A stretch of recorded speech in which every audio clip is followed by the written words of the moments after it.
पिछले 6 G7 summits में से पहली बार ऐसा होगा कि भारत इस G7 समिट में पार्टिसिपेट नहीं करेगा। ऐसा इसलिए माना जा रहा है दोस्तों कि भारत को अभी तक G7 समिट के लिए इनवाइट नहीं किया गया है। इसके पीछे का मेन कारण भारत और कनाडा के रिलेशंस हैं, जो कि इस समय सबसे खराब दौर से गुजर रहे हैं।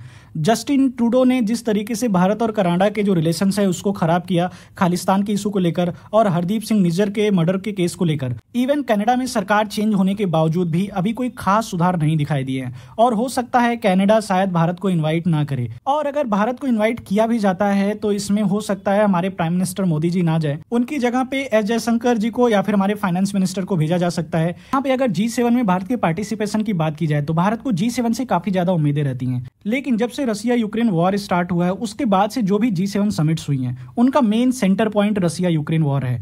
दुनिया भर में और भी जितने भी कॉन्फ्लिक्ट्स हैं, जितने भी प्रॉब्लम्स आ रही हैं, दुनिया जिस तरीके से कोविड के बाद से एक क्राइसिस से उभरी है और जो इकोनॉमिक कंडीशंस इस समय दुनिया में चल रही हैं उसको उतना ज्यादा वेटेज नहीं दिया गया, सिर्फ और सिर्फ यूरोपियन इंटरेस्ट को ही यहाँ पे मेन सेंटर में रखा गया है। लेकिन यहाँ पे मैं ये कहना चाहूंगा कि इस बार का G7 मीटिंग बहुत ही इंटरेस्टिंग होने वाला है।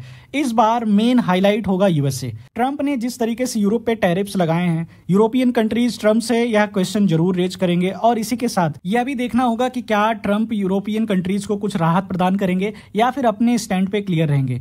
एक और बात, कनाडा में जब ट्रंप लैंड कर रहे होंगे उस समय कनाडा ट्रंप को किस तरीके से रिसीव करता है, यह बड़ा इंटरेस्टिंग होगा, क्योंकि ट्रंप ने कई बार कनाडा को यूएसए का 51st स्टेट कहा है और कनाडा को यूएस में मर्ज होने की बात कही है। और इसी के साथ जब यूएसए ने अपना गोल्डन डोम एयर डिफेंस सिस्टम का अनाउंसमेंट किया था उस समय कनाडा ने भी यूएसए के इस गोल्डन डोम एयर डिफेंस सिस्टम के प्रोग्राम में इंटरेस्ट दिखाया था और कनाडा ने भी इंटरेस्ट जताया था कि वो भी इस सिस्टम का पार्ट बनना चाहते हैं। लेकिन इसके एवज में डोनाल्ड ट्रंप ने यह कहा कि कनाडा इसे फ्री पा सकता है अगर वो यूएसए का 51st स्टेट बन जाए। और समय समय पे इसके अलावा ट्रंप ने कई बार ऐसे बयान दिए हैं। यह देखने वाली बात होगी कि इतना सब कुछ होने के बाद भी कनाडा ट्रंप को किस तरीके से ट्रीट करता है।